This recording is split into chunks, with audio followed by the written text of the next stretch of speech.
ओम शांति। 4 जनवरी 2025 के ईश्वरीय महावाक्य। पहले एक नजर मुरली के मुख्य पॉइंट पर। बाबा ने कहा, सुख शांति संपत्ति भारत में ही थी। वह वर्षा था बाप का, और दुख शांति कंगालपना यह वर्षा है रावण का। वर्ल्ड तो है ही, सिर्फ नई दुनिया और पुरानी दुनिया कहा जाता है। यह भी मनुष्यों को पता नहीं, न्यू वर्ल्ड से ओल्ड वर्ल्ड होने में कितना समय लगता है। कलयुग के बाद सतयुग जरूर आना है, इसलिए कलयुग और सतयुग के संगम पर बाप को आना पड़ता है। बाबा आकर राजयोग सिखलाते हैं। जो राजयोग सीखते हैं वह नई दुनिया में चले जाएंगे। और फिर बाबा ने कहा, वर्ल्ड का मालिक ही वर्ल्ड की हिस्ट्री ज्योग्राफी समझा सकते हैं। वह नॉलेजफुल पुनर्जन्म रहित है। यह नॉलेज किसकी बुद्धि में नहीं है। अपने को आत्मा समझ बाप जो है जैसा है उसको उसी रूप में याद करते हो, परंतु ऐसी बुद्धि उनकी होगी जो पूरा योग युक्त होंगे, जिनकी बाप से प्रीत बुद्धि होगी। श्रीमत कहती है, मामेकम याद करो तो तुम्हारी जो पतित बुद्धि है वह पावन बन जाएगी। नॉलेज धारण करना कोई मुश्किल नहीं है, बहुत ही अच्छा समझते हैं, परंतु योग बल कम है, देही अभिमानीपना बहुत कम है। और फिर लास्ट में बाबा ने कहा, शिव बाबा की जयंती सारी दुनिया में मनानी चाहिए। शिव बाबा सबको दुख से लिबरेट कर गाइड बन ले जाते हैं। इन मुसलों और नेचुरल कैलेमिटीज से पुरानी दुनिया का विनाश हुआ था, सो अभी भी होगा। जितना याद में रहेंगे उतना सुख बढ़ता जाएगा। छी छी देह से नष्टो मोह होते जाएंगे।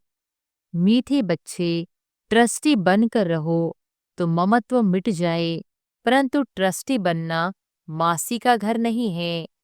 माया के तूफान तो आएंगे। कर्मेंद्रियों से कोई विकर्म नहीं करना चाहिए, वह बेकायदे हो जाता है।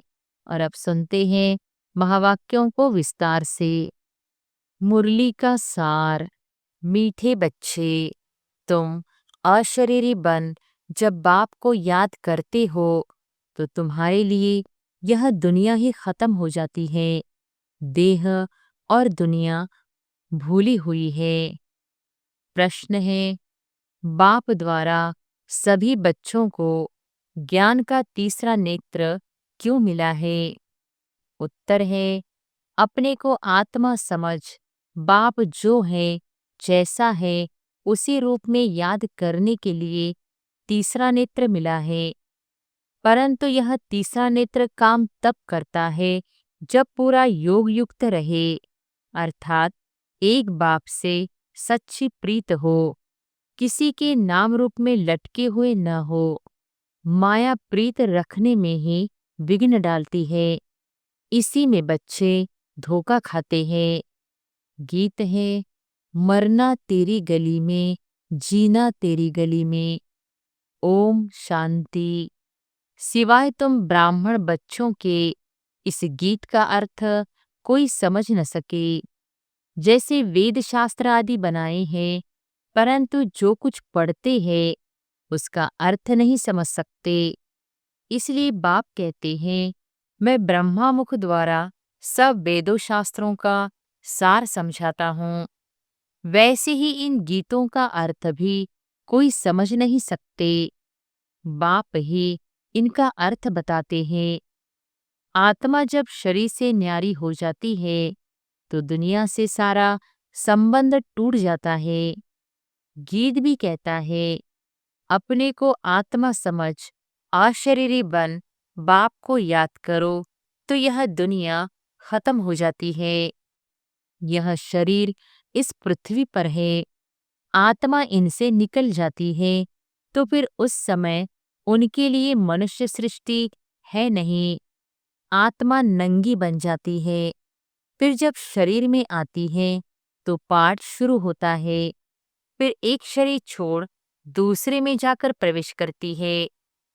वापिस महतत्व में नहीं जाना है, उड़कर दूसरे शरीर में जाती है। यहाँ इस आकाश तत्व में ही उनको पाठ बजाना है, मूल वतन में नहीं जाना है। जब शरीर छोड़ते हैं तो न यह कर्म बंधन न वह कर्म बंधन रहता है। शरीर से ही अलग हो जाते हैं ना, फिर दूसरा शरीर लेते तो वह कर्म बंधन शुरू होता है। यह बातें सिवाय तुम्हारे और कोई मनुष्य नहीं जानते। बाप ने समझाया है, सब बिल्कुल ही बेसमझ है, परंतु ऐसे कोई समझते थोड़ी है। अपने को कितना अक्लमंद समझते हैं, पीस प्राइज देते रहते हैं। यह भी तुम ब्राह्मण कुलभूषण अच्छी रीति समझा सकते हो, वह तो जानते ही नहीं कि पीस किसको कहा जाता है। कोई तो महात्माओं के पास जाते हैं कि मन की शांति कैसे हो। यह तो कहते हैं वर्ल्ड में शांति कैसे हो, ऐसे नहीं कहेंगे कि निराकारी दुनिया में शांति कैसे हो। वह तो है ही शांति धाम। हम आत्माएं शांति धाम में रहती हैं, परंतु यह तो मन की शांति कहते हैं। वह जानते नहीं कि शांति कैसे मिलेगी।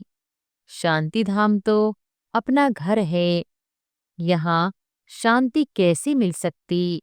हाँ, सतयुग में सुख शांति संपत्ति सब है, जिसकी स्थापना बाप करते। यहाँ तो कितनी अशांति है। यह सब अब तुम बच्चे ही समझते हो। सुख शांति संपत्ति भारत में ही थी, वह वर्षा था बाप का, और दुख शांति कंगालपना यह वर्षा है रावण का। यह सब बातें बेहद का बाप बैठ बच्चों को समझाते हैं। बाप परम धाम में रहने वाला नॉलेजफुल है, जो सुखधाम का हमको वर्षा देते हैं। वह हम आत्माओं को समझा रहे हैं। यह तो जानते हो, नॉलेज होती है आत्मा में, उनको ही ज्ञान का सागर कहा जाता है। वह ज्ञान का सागर इस शरीर द्वारा वर्ल्ड की हिस्ट्री ज्योग्राफी समझाते हैं। वर्ल्ड की आयु तो होनी चाहिए ना। वर्ल्ड तो है ही, सिर्फ नई दुनिया और पुरानी दुनिया कहा जाता है। यह भी मनुष्यों को पता नहीं, न्यू वर्ल्ड से ओल्ड वर्ल्ड होने में कितना समय लगता है। तुम बच्चे जानते हो, कलयुग के बाद सतयुग जरूर आना है। इसलिए कलयुग और सतयुग के संगम पर बाप को आना पड़ता है। यह भी तुम जानते हो, परमपिता परमात्मा ब्रह्मा द्वारा नई दुनिया की स्थापना शंकर द्वारा विनाश कराते हैं।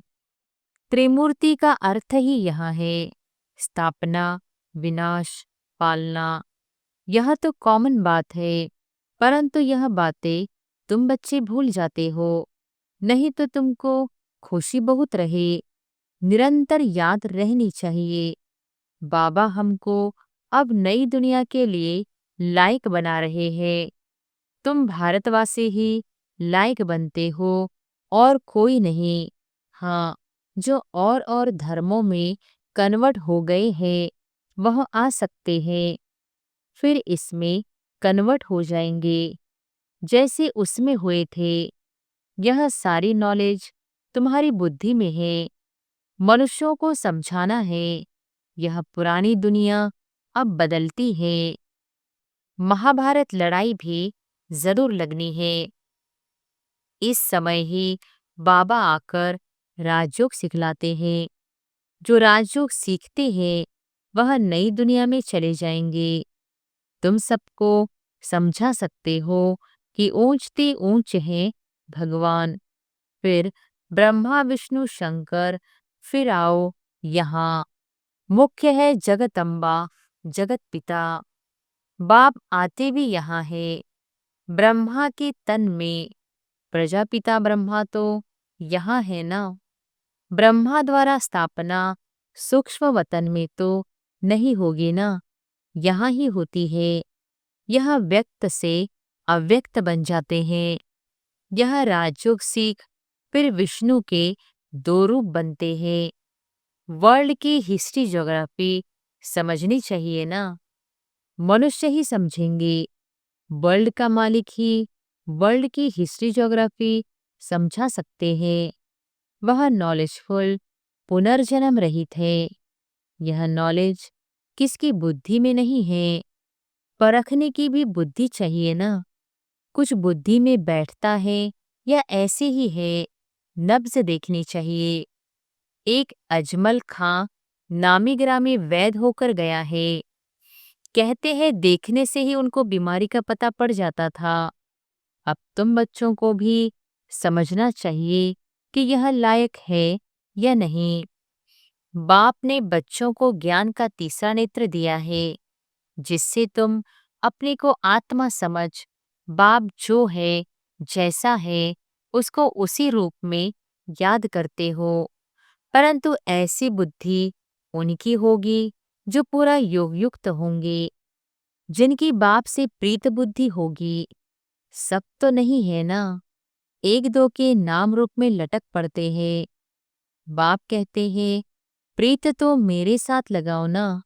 माया ऐसी है जो प्रीत रखने नहीं देती है। माया भी देखती है। हमारा ग्राहक जाता है तो एकदम नाक कान से पकड़ लेती है। फिर जब धोखा खाते हैं तब समझते हैं माया से धोखा खाया। माया जीत जगत जीत बन नहीं सकेंगे। ऊंच पद पा नहीं सकेंगे। इसमें ही मेहनत है। श्रीमत कहती है मामेकम याद करो तो तुम्हारी जो पतित बुद्धि है वह पावन बन जाएगी। परंतु कईयों को बड़ा मुश्किल लगता है। इसमें सब्जेक्ट एक ही है, अलफ और बे। बस दो अक्षर भी याद नहीं कर सकते हो। बाबा कहे अलफ को याद करो, फिर अपने देह को दूसरे की देह को याद करते रहते हैं। बाबा कहते हैं देह को देखते हुए तुम मुझे याद करो।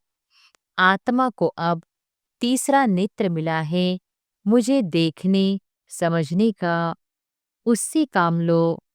तुम बच्चे अभी त्रिनेत्री त्रिकालदर्शी बनते हो, परंतु त्रिकालदर्शी भी नंबरवार है। नॉलेज धारण करना कोई मुश्किल नहीं है, बहुत ही अच्छा समझते हैं, परंतु योग बल कम है। देही अभिमानीपना बहुत कम है। थोड़ी बात में क्रोध आ जाता है, गिरते रहते हैं, उठते हैं, गिरते हैं, आज उठे कल फिर गिर पड़ते हैं। देह अभिमान मुख्य है। फिर और विकार लोभ मोह आदि में फंस पड़ते हैं। देह में भी मोह रहता है ना। माताओं में मोह जास्ती होता है। अब बाप उससे छुड़ाते हैं। तुमको बेहद का बाप मिला है, फिर मोह क्यों रखते हो। उस समय शक्ल बातचीत ही बंदर मिसल हो जाती है। बाप कहते हैं नष्टो मोहा बन जाओ, निरंतर मुझे याद करो। पापों का बोझा सिर पर बहुत है, वह कैसे उतरे। परंतु माया ऐसी है याद करने नहीं देगी। भले कितना भी माथा मारो, घड़ी घड़ी बुद्धि को उड़ा देती है।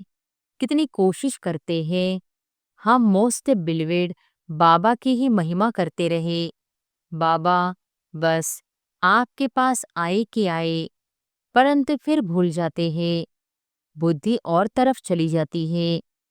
यह नंबर 1 में जाने वाला भी पुरुषार्थी है ना। बच्चों की बुद्धि में यह याद रहना चाहिए कि हम गॉड फादरली स्टूडेंट है। गीता में भी है भगवान वॉच मैं तुमको राजाओं का राजा बनाता हूँ। सिर्फ शिव के बदले श्री कृष्ण का नाम डाल दिया है। वास्तव में शिव बाबा की जयंती सारी दुनिया में मनानी चाहिए। शिव बाबा सबको दुख से लिबरेट कर गाइड बन ले जाते हैं। यह तो सब मानते हैं कि वह लिबरेटर, गाइड है, सबका पतित पावन बाप है, सबको शांतिधाम सुखधाम में ले जाने वाला है। तो उनकी जयंती क्यों नहीं मनाते हैं? भारतवासी ही नहीं मानते हैं, इसलिए ही भारत की यह बुरी गति हुई है। मौत भी बुरी गति से होता है। वह तो बॉम्ब्स ऐसे बनाते हैं, गैस निकला और खलास, जैसे क्लोरोफॉर्म लग जाता है। यह भी उन्हों को बनाने ही है। बंद होना इम्पॉसिबल है। जो कल पहले हुआ था सो अब रिपीट होगा। इन मुसलों और नेचुरल कैलेमिटीज से पुरानी दुनिया का विनाश हुआ था सो अभी भी होगा। विनाश का समय जब होगा तो ड्रामा प्लान अनुसार एक्ट में आ ही जाएंगे। ड्रामा विनाश जरूर कराएगा। रक्त की नदियां यहाँ बहेंगी। सिविल वार में एक दो को मार डालते हैं ना। तुम्हारे में भी थोड़ी जानते हैं कि यह दुनिया बदल रही है।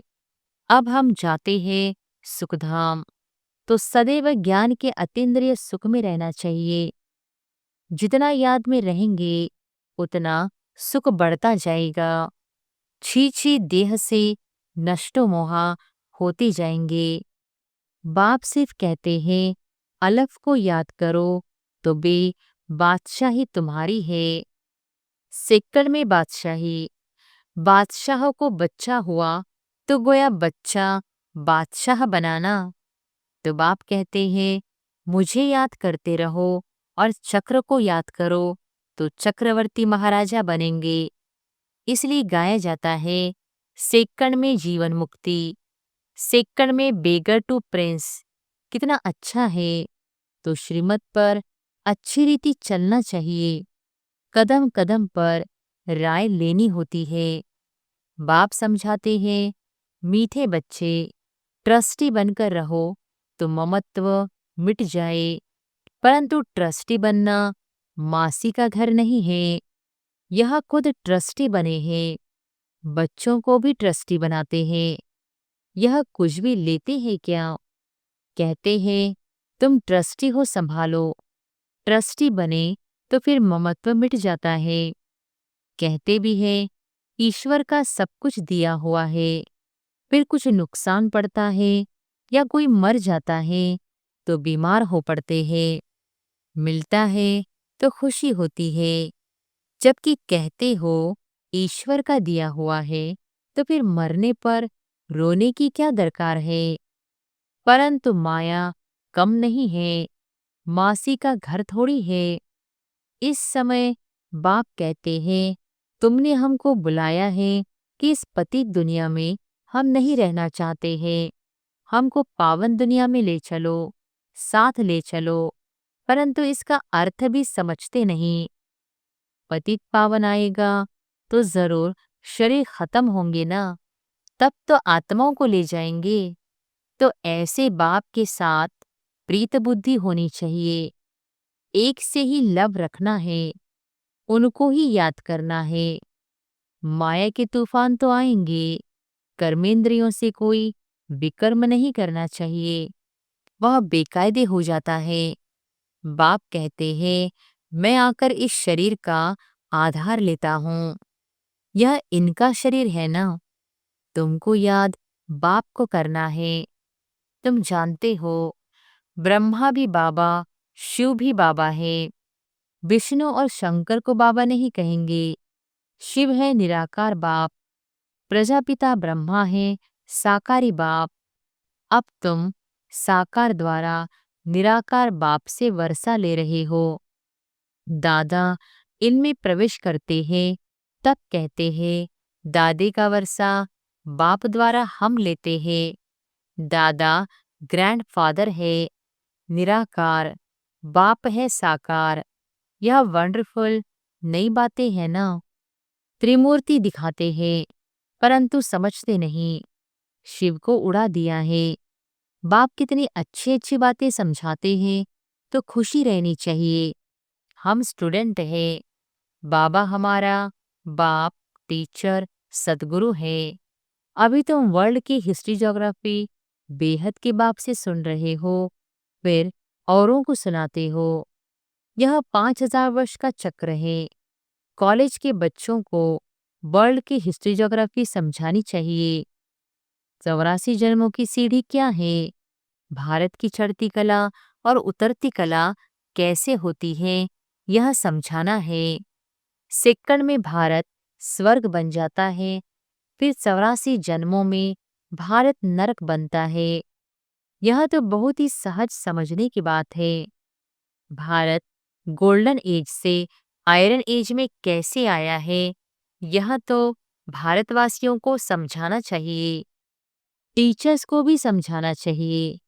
वह है जिस्मानी नॉलेज, यह है रूहानी नॉलेज। वह मनुष्य देते हैं, यह गॉडफादर देते हैं। वह है मनुष्य सृष्टि का बीज रूप, तो उनके पास मनुष्य सृष्टि का ही नॉलेज होगा। अच्छा, मीठे मीठे सिकिलधे बच्चों प्रति मात पिता बाप दादा का याद प्यार और गुड मॉर्निंग। रूहानी बाप की रूहानी बच्चों को नमस्ते। धारणा के लिए मुख्य सार। पहली पॉइंट, इस छी छी देह से पूरा नष्टमोहा बन ज्ञान के अतीन्द्रिय सुख में रहना है। बुद्धि में रहे, अब यह दुनिया बदल रही है, हम जाते हैं अपने सुखधाम। दूसरी पॉइंट, ट्रस्टी बनकर सब कुछ संभालते हुए अपना ममत्व मिटा देना है। एक बाप से सच्ची प्रीत रखनी है। कर्मेंद्रियों से कभी भी कोई विकर्म नहीं करना है। वरदान है, ब्रह्मा बाप समान श्रेष्ठ ते श्रेष्ठ तस्वीर बनाने वाले परोपकारी भव। ब्रह्मा बाप समान श्रेष्ठ ते श्रेष्ठ तस्वीर बनाने वाले परोपकारी भव। श्रेष्ठ स्मृति और श्रेष्ठ कर्म द्वारा तकदीर की तस्वीर तो सभी बच्चों ने बनाई है। अभी सिर्फ लास्ट टचिंग है संपूर्णता की व ब्रह्मा बाप समान श्रेष्ठ ते श्रेष्ठ बनने की। इसके लिए परोपकारी बनो, अर्थात स्वार्थ भाव से सदा मुक्त रहो। हर परिस्थिति में, हर कार्य में, हर सहयोगी संगठन में जितना निस्वार्थपन होगा उतना ही परोपकारी बन सकेंगे। सदा स्वयं को भरपूर अनुभव करेंगे। सदा प्राप्ति स्वरूप की स्थिति में स्थित रहेंगे।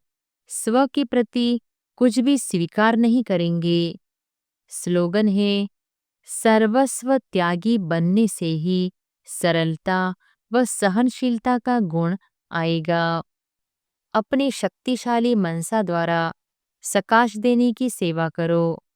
यह सकाश देने की सेवा निरंतर कर सकते हो। इसमें तबीयत व समय की बात नहीं है। दिन रात इस बेहद की सेवा में लग सकते हो।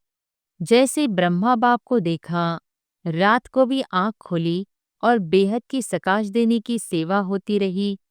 ऐसे फॉलो फादर करो। जब आप बच्चे बेहद को सकाश देंगे तो नजदीक वाले ऑटोमेटिक सकाश लेते रहेंगे। इसे बेहद की सकाश देने से वायुमंडल ऑटोमेटिक बनेगा। अच्छा, ओम शांति।